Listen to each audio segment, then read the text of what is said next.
संतप्त मानस शांत हों, जिनके गुणों के गान में ये वर्धमान महान जिन विचरे हमारे ध्यान में। समय सार परमागम की 5वीं गाथा चल रही है, जिसमें गाथा के प्रथम पाद की चर्चा कल हुई थी, जिसमें उन्होंने कहा था तम एयत्त बेहत्तम, मैं उस एकत्व विभक्त भगवान आत्मा को समझाऊंगा जो अपने में अखंड है और जो पर से भिन्न है। पर से अभिन्न बताने वाला व्यवहार न असद्भुत है, और जो अखंड में भेद करने वाला व्यवहार में सद्भुत है। और दोनों व्यवहार में अतीत जो एकत्व विभक्त भगवान आत्मा है, उसे समझाने की प्रतिज्ञा आचार्य देव ने यहाँ की है। जब हम समय सार को पूरा आद्योपांत पढ़ते हैं तो हमें एक गाथा की ये पंक्ति, इतना हिस्सा हमेशा याद रखना चाहिए कि कुंद कुंद ने इन गाथा समय सार में क्या बताने की प्रतिज्ञा की है। तो जो भी वो कह रहे हैं उसका उद्देश्य यह बताना है। यदि हम ऐसा करेंगे तो हम भटकेंगे नहीं।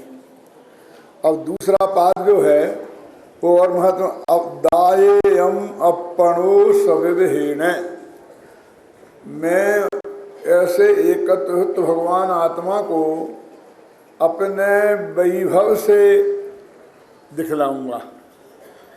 ये जो वैभव शब्द है वो लोक में बाह्य में जो संयोग रूप है, परिग्रह है, उसको कहते हैं।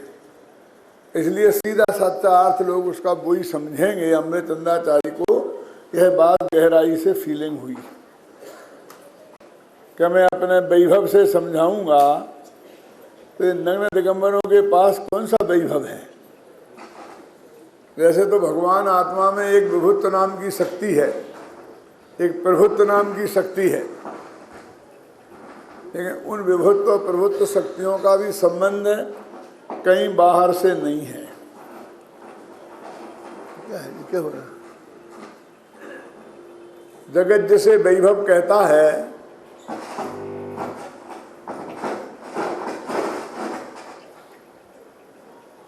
उसे पुण्य के फल में प्राप्त होता है, ऐसा कहा जाता रहा है। पुण्य के फल में प्राप्त होता है, ये बात भी सही है,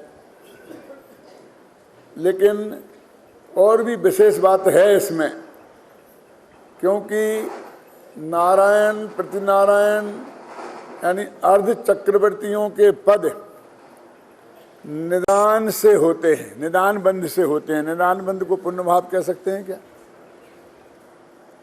है ना? मान चक्रवर्ती का वैभव है ना, कैसे होता है? निदान बंध से। और उस निदान बंध के साथ ये भी नक्की होता है कि 3 चक्र के मालिक बनेंगे, हजारों हजारों वर्ष तक 3 खंड पर एक छत्र राज्य करेंगे। 16,000 मुकुटबद्ध राजा इनके चरणों में झुकेंगे, लेकिन वे नियम से नरक जाएंगे, ये भी साथ में ही नक्की होता है। नारायण और प्रतिनारायण सभी का। इसलिए वो पुण्य से मिलता है, काय से मिलता है, इसकी चर्चा विस्तार से अभी करने की आवश्यकता नहीं है। लेकिन इतना तो नक्की है कि वो परिग्रह के जोड़ने का भाव पुण्य भाव नहीं है, और दूसरा वो परिग्रह भी स्वयं पुण्य नहीं है। जैसे वैभव का एक नाम दें, स्त्री पुत्र मकान जायदाद रुपया पैसा नगर देश गांव जो भी दुनिया है, जैसे हम वैभव शब्द से कहते हैं, हम वैभव कहते हैं। और आगम जिनागम क्या कहता है उन्हें?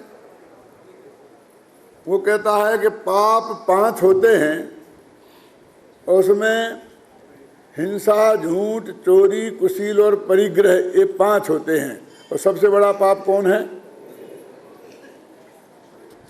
ये बाल बोध पाठमाला भाग 2 में ये बात सिद्ध की है, बताइए बच्चों के भाग में, जो आज से करीब 38 वर्ष पहले लिखा गया था और पूज्य गुरुदेव श्री के सामने अक्षर अक्षर पढ़ के पास होने के बाद ही वो सब चीज़ें छपी थी। तो उसका कारण ये है कि परिग्रह में मिथ्यात्व शामिल है और मिथ्यात्व से बड़ा पाप दुनिया में हो नहीं सकता है। तो वो स्वयं पाप है और उसका रखने का भाव यदि वो रहे तो भी बंध पाप का ही होगा। पूजन में कहा है बहुधन बुरा ही। तो वो कहते हैं कि जिसको जगत वैभव कहता है उसको ये दुनिया यहाँ का वैभव नहीं समझ ले। तो उन्होंने वैभव की व्याख्या की है कि कुंदाचारी का वैभव क्या था, अथवा मेरा वैभव, मेरा माने अमरचंद का वैभव क्या है। तो ये बहुत ही मार्मिक प्रकरण है इस गाथा का और पूज्य गुरुदेव श्री के प्रवचन भी इस पर आप लोग सुने पढ़ें तो आपको बहुत ही इसकी गहराई का ख्याल में आएगा। तो इन्होंने, मैं अमरचंदाचार्य की टीका का वो पंक्तियां पढ़ना चाहता हूँ, उसके अर्थ की ख्याल में आए ना, और उन्हें आप अपन उस पर चर्चा करेंगे। मेरे निज वैभव का जन्म लोक की समस्त वस्तुओं के प्रकाशक स्याद पद की मुद्रा वाले शब्द ब्रह्म परमागम की उपासना से हुआ है। समस्त विपक्षी अन्नवादियों द्वारा गृहीत एकांत पक्ष के निराकरण में समर्थ अति निस्तुष निर्बाध युक्तियों के अवलंबन से हुआ है। निर्मल विज्ञान घन आत्मा में अंतर्मग्न परम गुरु सर्वज्ञ देव अपर गुरु गणधराधिक से लेकर हमारे गुरु पर्यंत समस्त आचार्य परंपरा के प्रसाद के रूप में प्राप्त शुद्धात्म तत्व के उपदेश रूप अनुग्रह से एवं निरंतर झरते हुए स्वाद में आते हुए सुंदर आनंद की मुद्रा से युक्त सुसंवेदन से मेरे वैभव का जन्म हुआ है। और मूल संस्कृत की पंक्तियां का अक्षर सा कोमा फुल स्टॉप से जो अनुवाद है। इस भ्रम को पालने से आपको कोई लाभ नहीं मिलेगा कि ये संस्कृत का है, ये हिंदी का है, इसमें आया होगा कि नहीं आया होगा। यदि इस भ्रम को दूर करना है आपको अपने स्वयं के पुरुषार्थ से, तो हमारे इस महाविद्यालय में भर्ती होकर तो शास्त्री बनना पड़ेगा। तब इसको आप अनंत भाई फिर कर सकते हैं, नहीं तो हमारी ही शरण में ही आना पड़ेगा, कोई दूसरा रास्ता नहीं है। क्या करोगे? पंडित हुकुमचंद की में नहीं आओगे, जयचंद छापड़ा की में जाओगे, किसी न किसी पंडित की शरण में जाना पड़ेगा। और अन्यथा वो जिनवानी की भाषा है उसे स्वयं पढ़ना पड़ेगा। आखिर कोई जो बताएगा वो पंडित ही तो होगा ना, क्यों? टीकाएं लिखेगा, छपाएगा, करेगा, है ना। इसलिए इस विकल्प में ज़्यादा नहीं उलझना। कहीं कोई एकाध शब्द का होगा भी तो कोई भाव में कोई बहुत बड़ा फर्क नहीं पड़ता है, लेकिन फूट जो मूल फंडामेंटल है, अब पूज्य गुरुदेव श्री ने अपन को बताया। तो मैं आपसे पूछता हूं, वे पंडित थे कि आचार्य थे? जानना चाहता हूं आपसे, जिनके दिमाग में ऐसे विकल्प खड़े होते हैं, है ना। वे पंडित थे कि आचार्य थे? हमें देवशास्त्र गुरु की रक्षा करनी है आनंद भाई। तो देवशास्त्र गुरु में कौन से गुरु हैं आपके? कांजी स्वामी ये देवशास्त्र गुरु वाले गुरु हैं? कौन है बताइए। जब देवशास्त्र गुरु की आप बात करते हैं, मैंने गुरुदेव श्री से इंटरव्यू लिया था और चैतन्य चमत्कार नाम की किताब 1 लाख से ज़्यादा छपी है। अभी हम और 10-20 हज़ार छाप करके आप लोगों तक पहुंचाएंगे, जिसमें उन्होंने ये कहा कि हम तो दिगंबर गुरुओं के दासानुदास हैं कुंद कुंद के, अमृत चंद्र के, समंत भद्र के।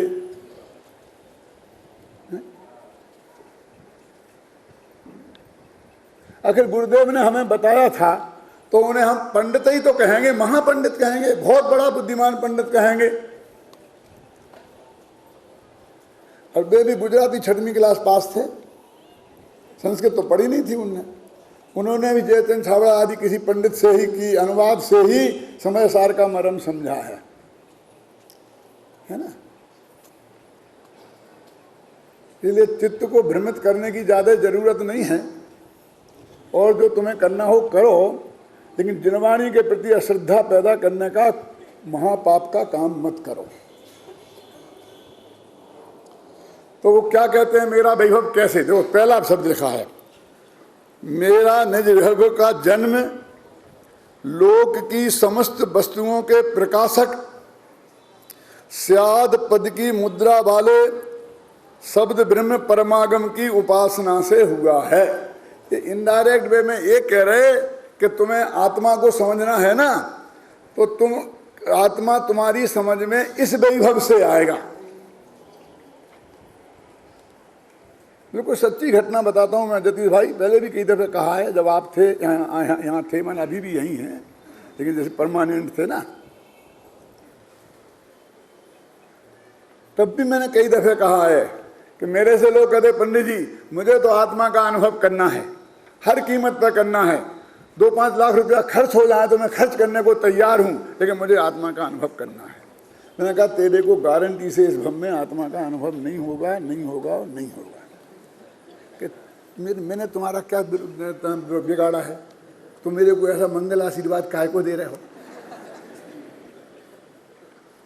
कि भैया तू पैसे से खरीदना चाहता है सम्य दर्शन, और वो पैसे से नहीं मिलता है। दिक्कत ये है, तुम्हें 5 लाख खर्च हो जाए, 25 लाख खर्च हो जाए, 5 करोड़ खर्च हो जाए, क्यों?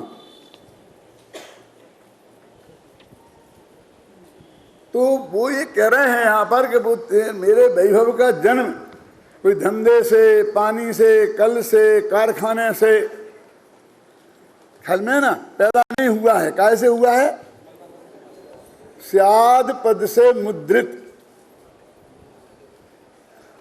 उन्होंने ये नहीं कहा कि इस किताब के, इस किताब के, इस किताब, जो स्याद पद से मुद्रित है, जिस पर स्यादवाद की मुद्रा लगी है, उसकी सेवा, उसके अध्ययन मनन, सेवा उसकी क्या करना है? और लोग कहते हैं कि हम तो देव शास्त्र गुरु के चरणों में माथा झुकाते हैं।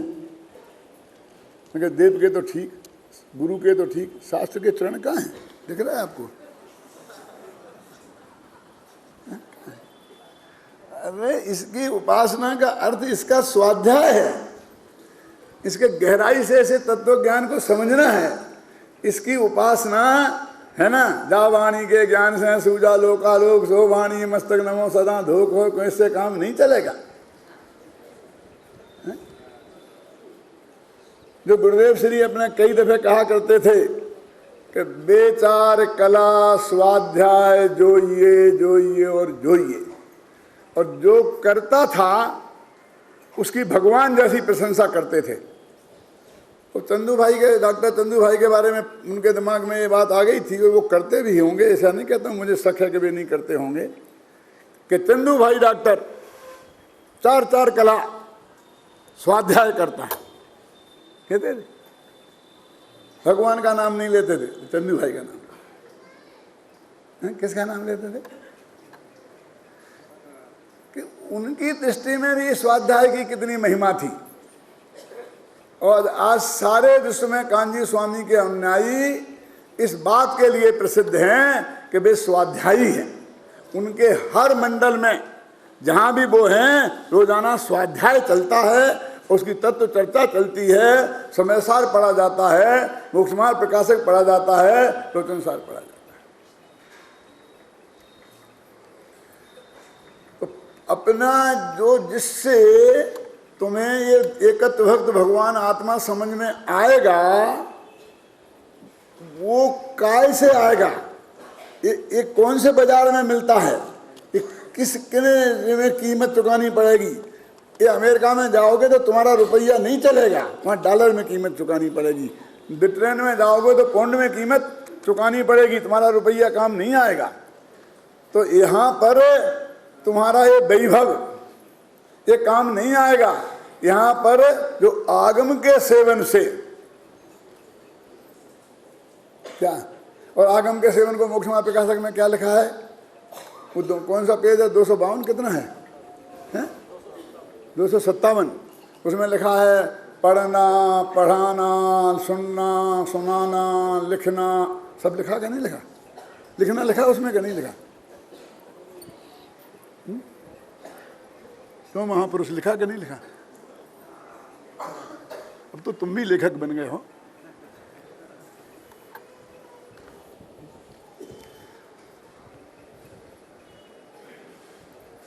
तो आगम का सेवन ख्याल में है ना, विचारना, ये सब कुछ हम आगम के सेवन पे कुठाराघात कर रहे हैं। कुंद कुंद का वैभव जिससे जमा हुआ था,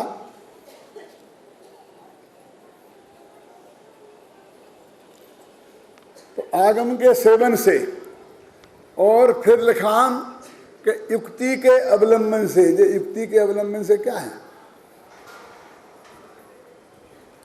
युक्ति किसे कहते हैं आलोक भाई, सुना कभी, है ना? प्रमाण नयात्मको युक्ति, युक्ति की परिभाषा दी है शास्त्र में। क्या दी है? प्रमाण नयात्मको युक्ति, प्रमाण और नय को युक्ति बोलते हैं।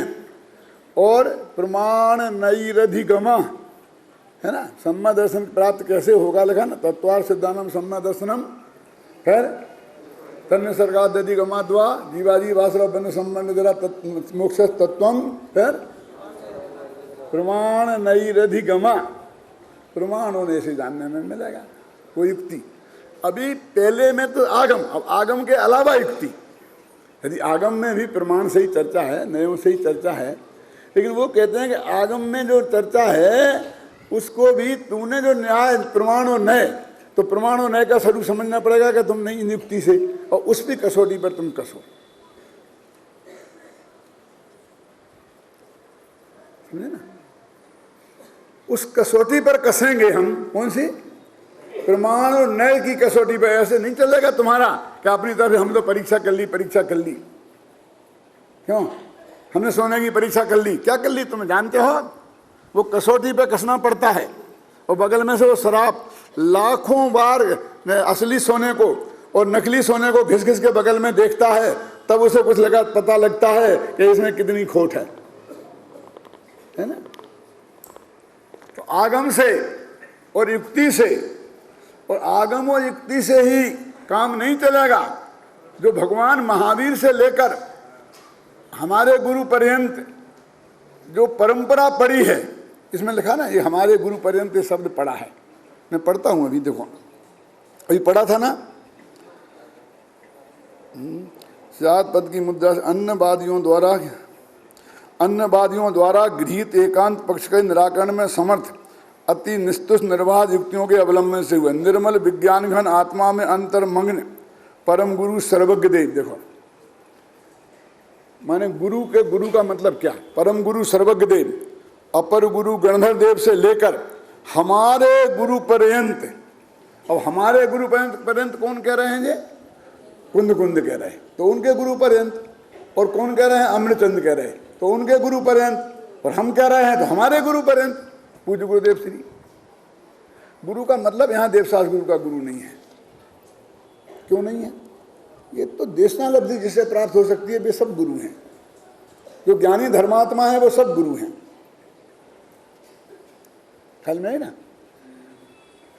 300-400 वर्ष बीच में कोई मुनिराज नहीं रहे, तो तत्व ज्ञान नहीं रहा क्या? तो कोई ज्ञानी तो रहे ना, तो उन्हीं के माध्यम से रहा ना।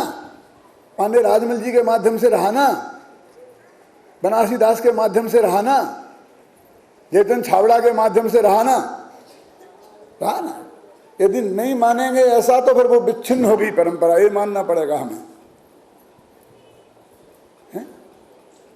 तो वहां से लेकर हमारे गुरु पर्यंत तो इन 3 छेद में से पहले निकले। पहले जो आपको समझनी है वो उसके बारे में आगम क्या कहता है अच्छी तरह से आपको जानकारी होना चाहिए, वो बिना स्वाध्याय के नहीं होगा।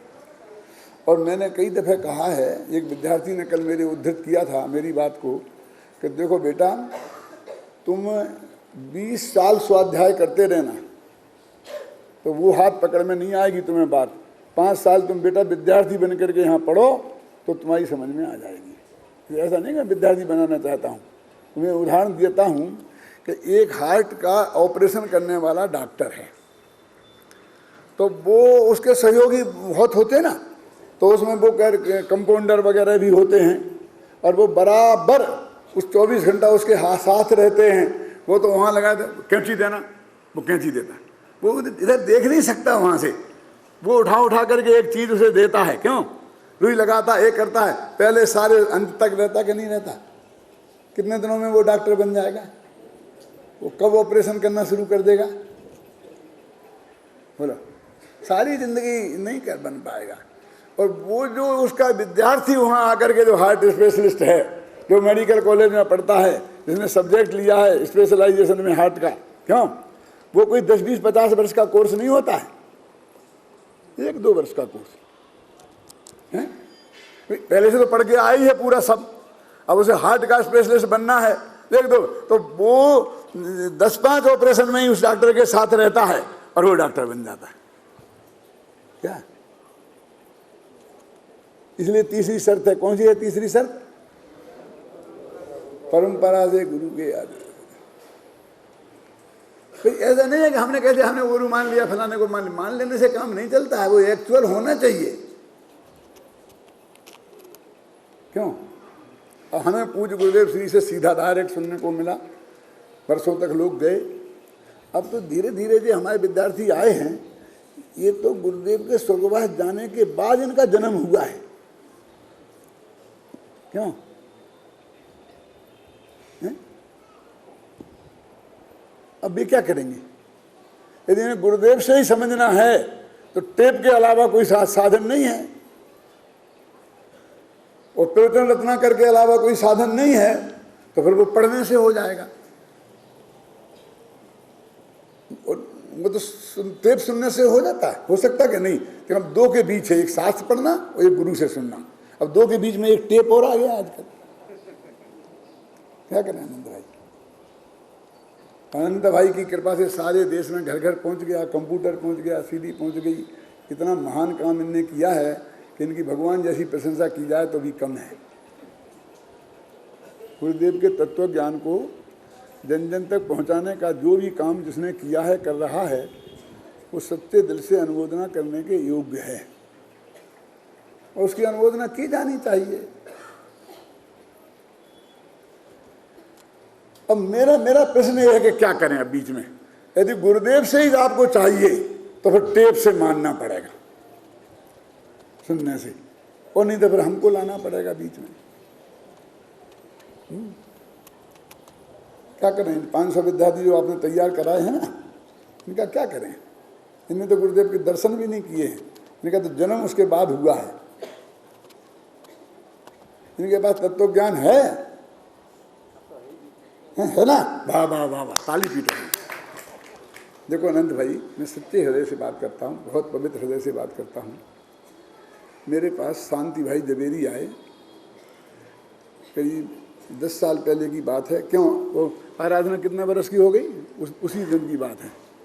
हम 10 साल हो गए, वहाँ ठहरा था मैं राहुल बिल्डिंग में, वो उधर, और हमारी पोती का जन्म हुआ था, इसलिए मैं वहाँ रुका था। शांति भाई मेरे पास आए, आने के बाद एक किताब लाए थे, एक किताब लाए, और उन्होंने मुझसे कहा कि मुझे भेंट में दी, तो मैंने ले ली बहुत आदर के साथ में कि पढ़ो पढ़ो पढ़ो। इतनी बड़ी किताब है, मैं ज़रूर पढ़ूंगा, गारंटी से आपको विश्वास दिलाता हूँ कि मैं इसे पढ़ूंगा। लेकिन फिर भी उन्हें चैन नहीं पड़ी, तो उन्होंने ऐसा एक पेज निकाला। ये सब मैं कह रहा हूँ, कैसेट बन रहा है, उसके मैं जान रहा हूँ, फिर कह रहा हूँ। तो ऐसा निकाल के कहा, ये 4 पंक्तियाँ पढ़ो, समझेंगे। वो 4 पंक्तियों में ये लिखा था कि युगल जी साहब ने एक लिखा है कि कहा है ऐसा कुछ कि इस समय गुरुदेव श्री का तत्व ज्ञान यदि किसी के पास है तो वो सिर्फ लालचंद भाई के पास है और किसी के पास नहीं है। उन्होंने मुझे पढ़ाया। मेरी जिंदगी के बहुत थोड़े समय रह गए हैं, 2-5 साल। जो जो बातें हुई हैं मैं सब बता के जाऊंगा इस जनता को, एक छोड़ूंगा नहीं बाकी। और कसम खा के समय सार को हाथ में लेके बताऊंगा। और मैं उसी आदमी से बात करना पसंद करता हूं जो समय सार हाथ में लेके बात करे। हैं? कसम क्या क्या? हाँ, बहुत बढ़िया बात था, धन्यवाद। मैं आपको आपकी बात मानता हूँ। मैंने किसी से भी बात नहीं करने की कसम नहीं खाई है और किसी से भी बैर विरोध रखने की कसम नहीं खाई है और नहीं रखने की कसम खाई है। बोलो ये खाऊं कसम के नहीं खाऊं? मैं बुद्धिपूर्वक घोषणा करता हूं कि मैं किसी से भी द्वेष नहीं रखूंगा, मौत की कीमत पर भी। किसी से भी बोलना बंद नहीं करूंगा, किसी से भी बातचीत बंद नहीं करूंगा, कुछ भी हो जाए। आप समझ गए ना? ये बात हो सकती है कि मेरा राग उससे कम हो जाए, क्योंकि वो माध्यस्थ भावों का अर्थ मैंने बताया था ना कि द्वेष और राग दोनों कम करना। तो द्वेष तो कम करना ही, लेकिन उसमें विपरीत वृत्ति वालों के साथ राग कम करने का भी आदेश है। वो द्वेष खत्म करके राग बढ़ाना, अमृत भाई, ये बात मैं आपसे नहीं कहता हूं, लेकिन मैं तो कहता हूं द्वेष तो गारंटी से नहीं करूंगा। जिससे मुझे बैर विरोध पालना होगा उसे कमठ की तरह से पालना होगा, एक तरफा, है ना। और मेरे पास उसकी जड़ी बूटी है। मैंने जतीश भाई को भी बताई थी, कल ही परसों बताई थी, ठीक है ना। मैं सच बोलता हूँ, बहुत पवित्र हृदय से बताई थी जतीश भाई। आप जब रात में नींद नहीं लगे ना, तब सोचना उस बात में, मेरी बात पे, और आपको विश्वास आवे कि मेरे हित के लिए कही है तो मानना कि जो भी संकल्प विकल्प खड़े तो होते ही हैं, गृहस्थ भूमिका में हैं। तो मैं तो इस स्वाध्याय करने में लग जाता हूँ, लिखने में लग जाता हूँ। क्यों कि लिखने से जितनी गहराई से अध्ययन होता है ना, लिखने से आदमी परफेक्ट बनता है। अंग्रेजी में कोई कहावत है ना ऐसी, है क्यों? बोलो खड़े होकर जोर से। हाँ, परफेक्ट। तो उससे क्या होता है कि उसमें मैं लग जाता हूँ तो मेरा सारा जहर उतर जाता है। फिर रात में सोता हूँ तो बहुत चैन की नींद से सोता हूँ। आज तक मुझे नींद की गोली लेने की ज़रूरत नहीं पड़ती है। लोगों को ये शिकायत है कि ये लेटे नहीं कि नींद लग जाती है। लेटने के बाद 1 मिनट मेरे को जगह नहीं पा सकते आप। क्यों? कि मैं सब धो के साफ कर देता हूँ। और जैसे मैंने आपको कल कहा था, यहाँ की बहुत बढ़िया बात कही थी कि हमारे गांव में थे ना, तो बच्चे रोग में जुकाम वुखाम बहुत रहता था। अब तो बहुत दवाइयाँ होने लगी तो नाक सड़ होती थी, है ना। तो लोग उन्हें समझाते थे छनक दे, छनक या वो छनक के आता, फिर आती। तो कई फिर उपेक्षा करते, बहती रहती। तो वो कहते थे भैया इसे निकाल दो, भगवान और देगा। अभी कारखाना बंद थोड़ी हुआ है, अभी अपन गृहस्थी में है। तो ये कसाई के प्रसंग तो बहुत आएंगे। नहीं करना, अभी पुरानी को क्यों रखते हो? मतलब मैं आपको आश्वासन देता हूँ, मैं नहीं रखूंगा बिल्कुल भी, वो कोई विकल्प कुछ भी। समझ गया ना आपने, है ना। गुरुदेव का तत्व ज्ञान प्राप्त हुआ है। मैं सचमुच हृदय से आप लोगों से अपील करता हूँ कि गुरुदेव के इस वाक्य को जीवन में अपनाओ कि 4 घंटे घड़ी में देखकर स्वाध्याय अवश्य करेंगे। मैं ये नहीं कहता हूँ कि मेरी किताब पढ़ना, जो भी आपको बढ़िया से बढ़िया लगे, जिसमें आपकी 100% श्रद्धा हो, वो पढ़ना। आगम को पढ़ना, लेकिन बस स्वाध्याय अवश्य करना। आगम के सेवन से, युक्ति के अवलंबन से, युक्ति माने प्रमाण नहीं, और परंपरा गुरु के उपदेश से। कहाँ से परंपरा लगाना? बोलो कहाँ से? महावीर भगवान, गौतम तीर्थंकर, श्रीमंदिर भगवान से नहीं लगाना। आप कौन सा ना, मैंने उसमें लिखा है गुरुदेव की उपस्थिति में, वो जो अपना लिखा ना, कुंद कुंदाचार्य की किताब लिखी पंच परमागम, और मैंने समय सार की जो भूमिका लिखी उसमें लिखा है कि कुंद बुद्धि पूर्वक ये घोषणा करते हैं कि केवली शुद्ध केवली भणिधम, कि मैं केवली और श्रुत केवली से कहूंगा तो श्रुत केवली भद्रबाहु, तो मतलब वो बिल्कुल महावीर केवली की परंपरा में भद्रबाहु है, श्रीमंदिर केवली की परंपरा में भद्रबाहु नहीं है। उस परंपरा से चला आया हमारे गुरु पर्यंत। अब पूज्य गुरुदेव श्री ने हमें बताया, ख्याल में आए ना, वो तो हमारे हृदय में ऐसे बसे है ना कि जैसे वो एक दफे रामचंद्र जी को बताया था ना, क्या हनुमान जी क्या सीना तारे बना, हमारा खून में कतरे कतरे में देख लेना, कभी देखना हो तो।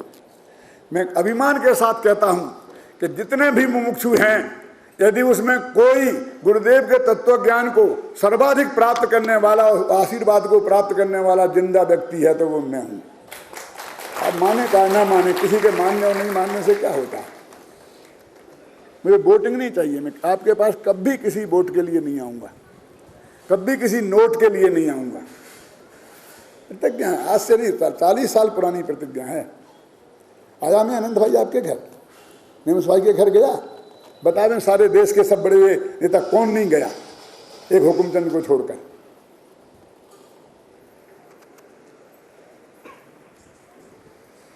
सतीश भाई, हाँ तो इसलिए कह रहा हूं ना, मैं सब गए, मैं नहीं जाता हूं।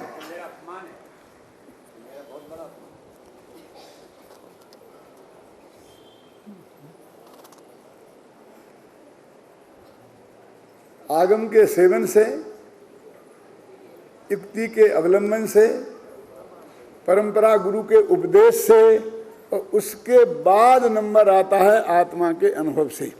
क्योंकि ये 3 चीजों में 4 लब्धियां आ गई। कौन? क्षयोसम लब्धि, विशुद्धि लब्धि, देशना लब्धि और प्रायोग लब्धि, फिर वो आत्मा का अनुभव वाली कैन लब्धि। और फिर मैंने इसको प्राप्त किया अनुभव पूर्वक। वो ये प्रतिज्ञा करके आपसे कह रहे हैं, क्या ये प्रतिज्ञा करके आपसे कह रहे हैं कि मैं जो बात आपको एकत्व भक्त भगवान आत्मा की बताने वाला हूं, वो मैंने उसमें इन 4 चीजों का योगदान है। उससे मैंने जो पाया है वो मैं बताऊंगा। क्योंकि अकेले अनुभव से कहो तो क्या दिक्कत है बहुत बड़ी दिक्कत है। क्योंकि अनुभव में असंख्यात प्रदेश नहीं आएंगे, और मैं तुम्हें समझाऊंगा कि आत्मा असंख्यात प्रदेश ही है। तो वो तो आगम की सेवन से आए हैं, है ना। आप समझिए, मैं जो तुम्हें बताऊंगा कि आत्मा गुणस्थान नहीं है, आत्मा मान स्थान नहीं है, आत्मा जीवस्थान नहीं है, तो ये तो आगम से ही आया है, ना तो मेरे अनुभव में आया है। अनुभव से तो ये काम में हो नहीं सकता है। ये तो परंपरा गुरु के से ही आया है। माने ये जो समय सार में बताया गया है वो सब अकेले आत्मा के अनुभव में से ही आया है, वो ही नहीं है। क्या आगम की भी इसमें है, आगम से बिल्कुल अविरुद्ध कथन है उनका। और वो बराबर भगवान महावीर से लेकर हमारे गुरु पर्यंत से लेकर जो मुझे तत्व ज्ञान प्राप्त हुआ है वो मैं आपको बताऊंगा। तो कहते कि तुम्हारे अनुभव का, अनुभव से तो मैंने सील लगाई है, अनुभव से तो मैंने उसको प्रमाणित किया है। प्रमाणित किया है क्या? जैसे अपन कहते हैं कि वो गुरुजी ने पढ़ाया कि वो दो क्या होता है, H2O मिलाओ, 2 गैसें मिलाओ तो पानी बन जाता है, ऐसा बताया है? अभी मैं नहीं जानता, तुम्हें समझ लेना सब, है ना। तो वो जो मैंने पढ़ा है गुरु मुख से, वो किताब से पढ़ा है और गुरुजी ने मुझे बताया है, अब उसे मैंने तो मिला के देखा है। और इस देखेगा बिल्कुल, देखो बिल्कुल बात सच्ची है, पक्की है। लेकिन वो मेरे को गुरुजी नहीं बताते और आगम में नहीं पढ़ता, तो वे 2 गोसें इकट्ठी करके मैं पानी बनाने की सोचता ही नहीं, सोच भी नहीं सकता था।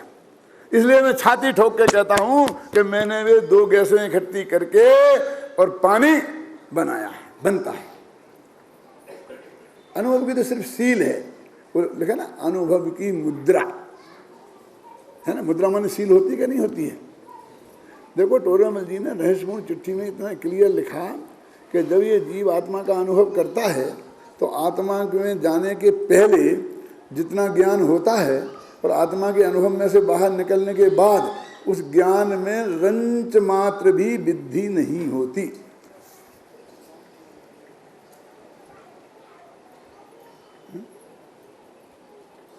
क्या देखा, देखो पढ़ लेना स्पष्ट शब्दों में कि आके कुछ नया ज्ञान उसको हो जाता हो कि जो आज तक उसने आगम में पढ़ के नहीं जाना है।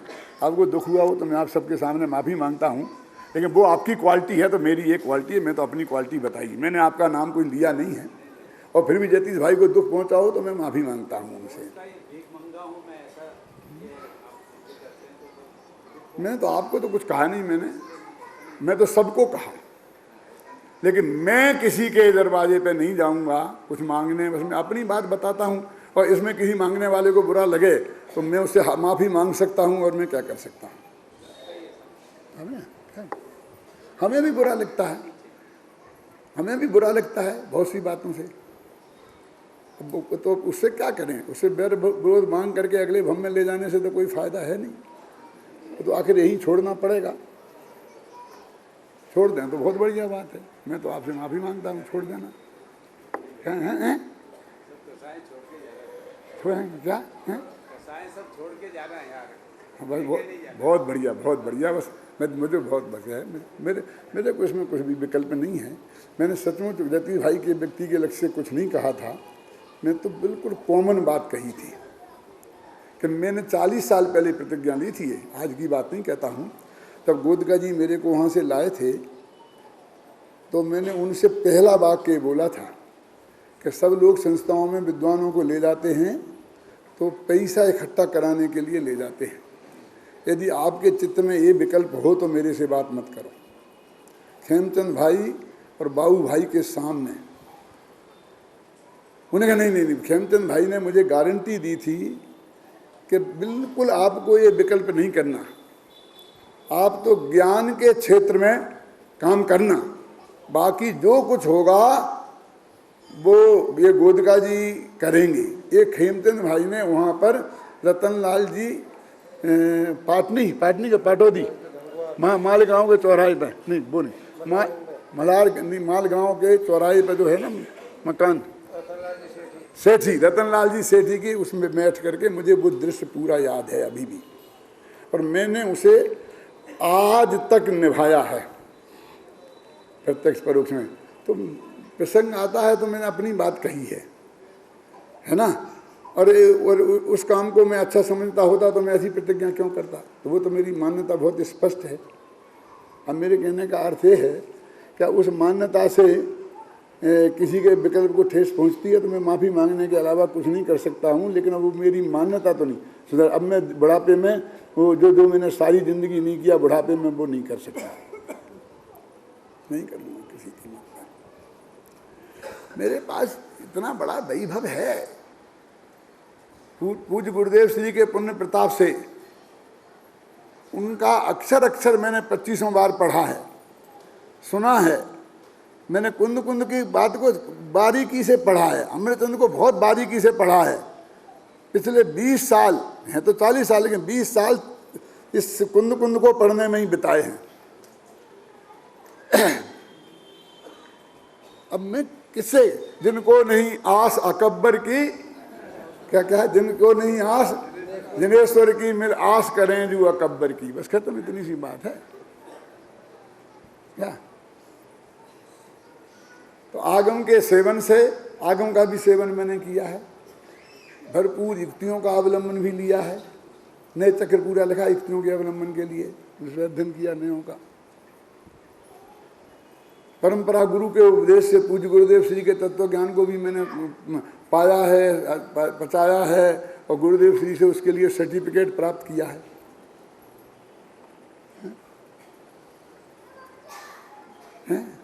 और मैं गुजराती नहीं हूँ, इसलिए मैं आत्मा के अनुभव की घोषणा तो कर नहीं सकता, क्योंकि ये बीमारी गुजरातियों की है।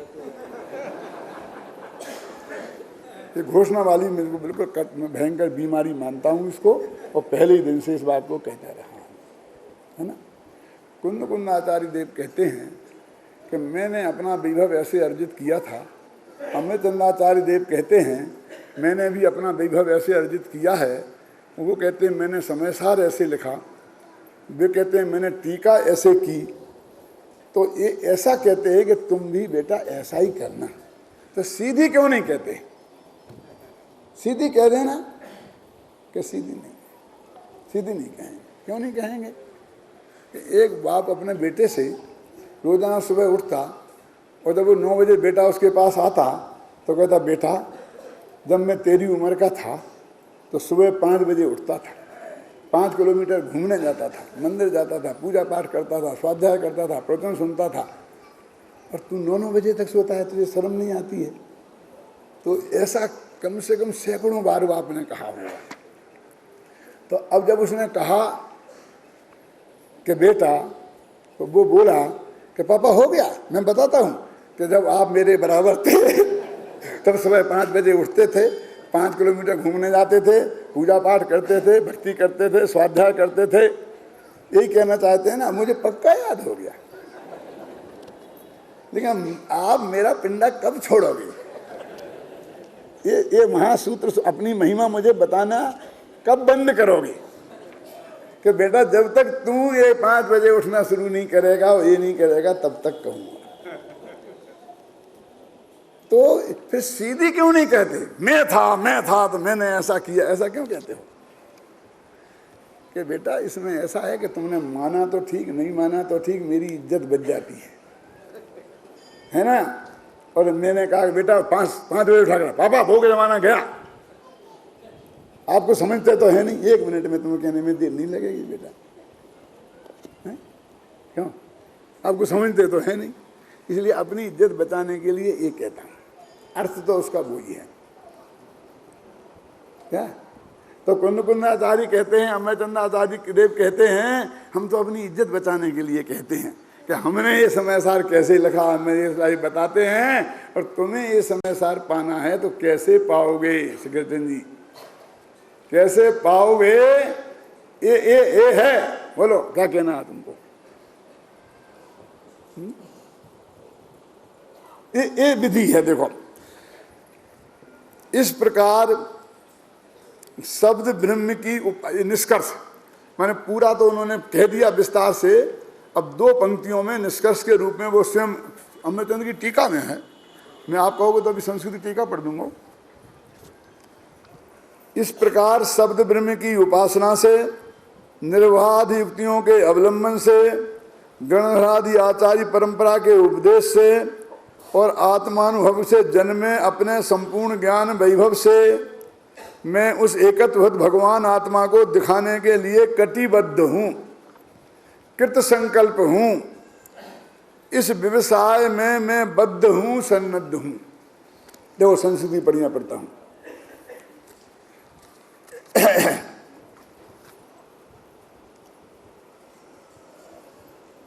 स्वविभया समस्तेन अयम तम एकत्व विभक्त आत्मानम दर्शेयम इति बद्ध व्यवसायोस्मि। मैंने इस व्यवसाय में मैंने अपने को बांध दिया है। बद्ध अपन कहते हैं ना, मैंने गांठ बांध के निर्णय किया है। तो वो कहते हैं मैं तुम्हें समझाऊंगा, मैं कृत संकल्प हूं कि तुम्हें समझाऊंगा। अब फिर ये कहते हैं किंतु यदि तुम्हें समझ जाओ तो बहुत बहुत प्रसन्नता की बात है अपने अनुभव से प्रमाण करना, अपने अनुभव से समझना नहीं लिखा राजेंद्र, क्योंकि मैंने भी प्रमाण किया था। समझना काय से? आगम से, युक्ति से, काय से? परंपरा गुरु के उपदेश से, और अकेले अनुभव से तो क्या करना है तुम्हें? प्रमाण। प्रमाणी कर्तव्यम, अनुभव से प्रमाण करना।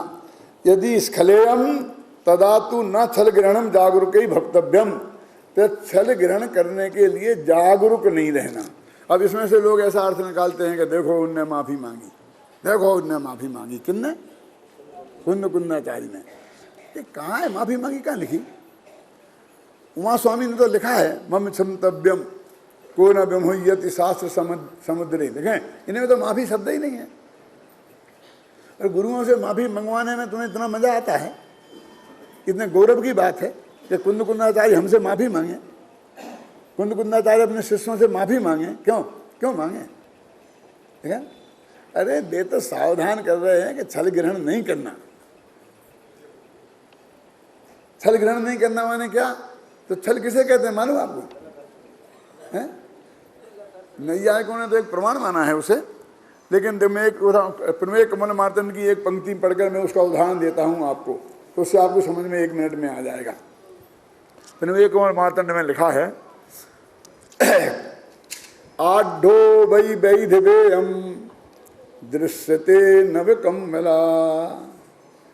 ये विधवा का पुत्र बहुत पैसे वाला है। आढ्यो माने पैसे वाला, वैधवेयम माने विधवा का पुत्र। क्यों कि दृश्यते नव कमला, इसका कम्बल नवीन दिखता है। देखो पुराने जमाने की बात, वो जमाना कौन सा? प्रमेय कमल मार्तंड का 1000 वर्ष पुराना। किसी आदमी के पास अच्छा कंबल होता था तो पैसे वाला माना जाता था। हर एक आदमी के पास कंबल भी नहीं होता था, होता था तो पुराना फटा होता था। तो वो कहते हैं कि इसका नया कंबल है। क्या? आढ्यो वै वैधवेयम दृश्यते नव कमला। समझ गए आप कि ये विधवा का पुत्र पैसे वाला है क्योंकि इसका कंबल नवीन दिखता है। पहले कंबल ही ओढ़ते, बस खत्म। नीचे कोई कपड़ा पहन लिया, ऊपर कंबल ओढ़ लिया, कंधे पे कंबल रख लिया, बस। बहुत बड़े सेठ जी हैं ऐसा समझे, जिसके पास कंधे पे कंबल हो, बस खत्म, है ना। तो वो सामने वाला कहता देखो देखो सफेद झूठ बोल रहा है कि उसके पास 9 कंबल हैं। कहाँ है? एक ही तो है। नव शब्द का अर्थ नवीन भी होता है और नव शब्द का अर्थ नो भी होता है। तो उसने तो बेचारे नवीन के अर्थ में कहा था और इसने नो का करके, तो वो भी कि देखो नो कहाँ है, बेचारे के पास एक कंबल है और ये ठोके जा रहा है, नव कंबल, 9 कंबल, 9 कंबल कहाँ? इसको बोलते छल। छल के उदाहरण, छल के उदाहरण में उन्होंने ये बात लिखी। तो तुम ऐसा मत करना, क्योंकि एक एक शब्द के अनेक अनेक अर्थ होते हैं। अभी मैं वो शब्द को कहूँ और तुम दूसरा अर्थ निकाल के दुनिया को बताते फिरोगे ऐसा कहाँ है, ऐसा कहाँ है, ऐसा कहाँ है, ऐसा कहाँ है। इसका नाम है छल ग्रहण नहीं करना। जागृत रहना। और दूसरी बात यह है कि जहाँ भी माफ़ी भी मांगी है हमारे आचार्यों ने, इनने तो नहीं, उमा स्वामी भी तो हमारे लिए उतने ही मरे महान आचार्य है ना, हम उनको 2 नंबर में कैसे डाल सकते हैं। तो उनने लिखा ना, तो भी मैं कहता हूँ पहले तो ये वो जो श्लोक है वो उनका है कि नहीं है, इसकी भी कोई प्रमाणिकता नहीं है। अंत में तो उन्होंने सूत्र खत्म कर दिया, सूत्र से सूत्र लिखे, ना मंगलाचरण लिखा था उन्होंने, ना अंत में कुछ लिखा था। ये तो दूसरों के, जो मंगलाचरण भी दूसरों का जोड़ा हुआ है, ये नमा है ना, क्या है। तो वो उसमें क्या लिखा है देखो, पढ़ो जरा। अक्षर क्या काय की गलती स्वीकार करी। अक्षर मात्र पद स्वर इनसे हीन हो, व्यंजनहीन हो, संधि नहीं हो ढंग से, रेफ नहीं लगा पाया हूं, यानी एक एक चीज गिनाई। अक्षर मात्र पदस्वर हीनम व्यंजन संधि विवर्जित रेफम। यदि इतनी गलतियां हो तो ख्याल में आई ना, उनके लिए माफी मांगता हूं। भाव की भूल तो स्वीकार की नहीं किसी आचार्य ने, क्यों? भाव की भूल को उनके मन में शंका होती तो वो लिखते ही नहीं कि मैं भाव भी गलत प्रस्तुत कर सकता हूं, तो वो लिखते ही नहीं। अक्षर मात्र पदस्वर हीनम व्यंजन संधि विवर्जित रेफम साधु मित्र। साधुओं से मांगिए तुम मत अकड़ के हो जाओ, अपने बराबरी के आचार्यों से, साधुओं से मांगिए। हम शब्द को न ब्रह्मोयत शास्त्र समुद्र। समझ में आई ना। और छड़ाला में क्या लिखा है बोलो? शब्द अर्थ की भूल, क्या लिखा ना? भाव की भूल कहाँ लिखा है? शब्द अर्थ की भूल हो तो समझदार लोग संभाल के पढ़ना, क्योंकि भूल शब्द की और अर्थ की भूल तो लिखने वाले से भी हो सकती है। लिखने वाले में लेखक से नहीं, लिपि करने वाले से। शब्द अर्थ की भूल के लिए उन्होंने बात करी है। शब्दों को मत पकड़ना, हमने जो कहा उस भाव को पकड़ना, ये बात वो आचार्य कह रहे हैं। और टोडरमल जी साहब से भी किसी ने कहा था कि भाई तुम लिखते हो कि हम तो अल्पज्ञानी हैं, ज़्यादा हम समझते नहीं हैं, ये गोमरसार महान गंभीर ग्रंथ है, इसका अर्थ हमसे लिखा नहीं जाएगा, ऐसा नहीं हो जाएगा, ऐसा हो जाएगा। तो मैं बहुत सावधानी रखूंगा, ऐसा लिखा है ना, फिर मैं भी बहुत सावधानी रखूंगा। तो शिष्य ने प्रश्न किया कि तुम इतने डर रहे हो तो लिखते ही काहे को, कौन सी जरूरत है, सब मौजूद है ना पहले, ऐसा कहा उन्हें। तो उन्होंने एक छंद लिखा है, याद है विपिन? मैं सुनाता हूँ, चल क्या, एक मिनट सोचने दो।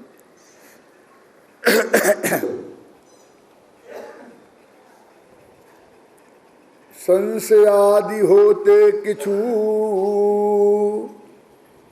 संशयादि होते किछु, जो न कीजिए ग्रंथ, तो छद्मस्तन के तो मिटे, ग्रंथ करण को पंथ। क्या कह, यदि जरा भी तेरे को संशय हो गया कि शब्द अर्थ में कहीं भूल हो जाएगी, और फिर इस डर के मारे तुम शास्त्र नहीं लिखे, तो हर छद्मस्त भी आचार्य हो तो वे भी तो छद्मस्त हैं, तो अकेले हम पे ही रोक नहीं लगेगी, वो छद्मस्त आचार्यों पे भी रोक लग जाएगी। क्या? संशयादि होते किछु, जो न कीजिए ग्रंथ, छद्मस्तन के तो छद्मस्तन के रुके, ग्रंथ करण को पंथ। तो रुक जान दो, तो आदमी तो जिसको रोकना है वो तो हर दम पे कुछ भी बात पे हो जाए क्या जरूरत है, हो जाए। हजारों लोग स्वाध्याय से विरक्त हो जाए, कोई नहीं पढ़ पाएगा, नहीं पढ़ने दो, तेरे को क्या है, एक सेकंड में कह दी। हमको तो सारा जगत पढ़े, समय सार पढ़े, गुरुदेव की वाणी को पढ़े, ये तीव्र विकल्प है। ये हम ये नहीं सोच सकते नहीं पढ़ा तो नहीं पढ़ने दो, हम उस लाइन पे नहीं जा सकते। तो क्या क्या कि भाई हो जान दो। अरे पागल क्या कह रहा है, क्यों? छद्मस्त माने आचार्य, तो लिखे तो आचार्यों ने ही हैं, सर्वज्ञ तो लिखते ही नहीं हैं, तो फिर शास्त्र की रचना ही नहीं होगी। क्या समझ आई? यदि छद्मस्त इस भय से कि कहीं कोई बात रह जाएगा स्खलन, ख्याल है ना, तो मैं नहीं लिखूं, इससे अच्छा तो यह है, तो छद्मस्त लोग ग्रंथों की रचना ही नहीं करेंगे, और नहीं करेंगे तो ग्रंथ ही नहीं होंगे, क्योंकि क्या सर्वज्ञ तो लिखता नहीं है, सब छद्मस्तों ने ही लिखे हैं। यहां तक कि अपने जितने शास्त्र उपलब्ध हैं प्रेमचंद जी, वो एक भी श्रुत केवली ने भी नहीं लिखा, श्रुत केवली का लिखा नहीं है। श्रुत केवली जब खत्म हो गए भद्रबाहु, तो उनके भी 100-200 वर्ष बाद 5वीं परंपरा में आते हैं शायद, भद्रबाहु के बाद में कुन 5वीं पीढ़ी में आते हैं। एक पीढ़ी 20 वर्ष की मानो तो 100 वर्ष हो जाते हैं, उसके बाद लिखना शुरू हुआ। वो कोई भी द्वादशांग का पाठी नहीं था, वो सब छद्मस्तों के ही हैं। तो एक दफे प्रश्न चिन्ह लगाओ तो खत्म हो जाएगा काम। तो आगम है, युक्ति है, परंपरा है, उन सबसे मिलान करके देखकर बेटोडो मजी लगा मैं पूरी सावधानी रखूंगा, और इसलिए मैंने कहा है। तो उन्होंने कहा भाई क्यों, जरूरत ही क्या है, जरूरत ही क्या है? तो उन्होंने कहा भैया हम भी मंद बुद्धि हैं, और हमसे भी मंद बुद्धि बहुत घने जीव इस जगत में हैं। हमसे बुद्धिमान भी होंगे, हम नहीं कहते कि नहीं है, लेकिन मंद बुद्धि तो बहुत ही है ना। तो उन जीवों को भी ये बात समझ में आ जाए, हम तो इसलिए लिखते हैं। जो तीव्र बुद्धि है वे तो संक्षेप में ही समझ जाएंगे, उनके लिए हम लिखते ही नहीं हैं। ख्याल में है ना? हमसे जीव मंद बुद्धि जीव, हमसे भी मंद बुद्धि माने हम मंद बुद्धि हैं, है ना, हमसे भी मंद बुद्धि जीव हैं, उनके लिए हमें तत्व ज्ञान की बात लिखते हैं। उन्हें बहुत तर्क से, युक्ति से, क्योंकि ऐसे कुतर्कवाद उस जमाने में भी रहे होंगे, ख्याल में ना, ऐसे विकल्प वाले जीव उस जमाने में भी रहे होंगे, जो उनसे कहते होंगे कि क्यों लिखते हो, क्यों लिखते हो, क्यों लिखते हो। तो उन्होंने उसमें अपना ये सब बात उन्हें लिखने की तक नौबत आई। इस बात को स्पष्टीकरण देने के लिए उन्हें ये लिखने तक का विकल्प आया। तो ऐसे जीव उस वक्त होंगे, ये एक रिसर्च का विषय है कि वो जरूर रहे होंगे, अन्यथा ऐसा नहीं हो सकता है? तो ये 5वीं गाथा में उन्होंने ये बात कही। अब असली जो 6वीं गाथा है, 7वीं गाथा है, जो समय सार का मूल हार्द है, कल से अपन उसकी चर्चा आरंभ करेंगे।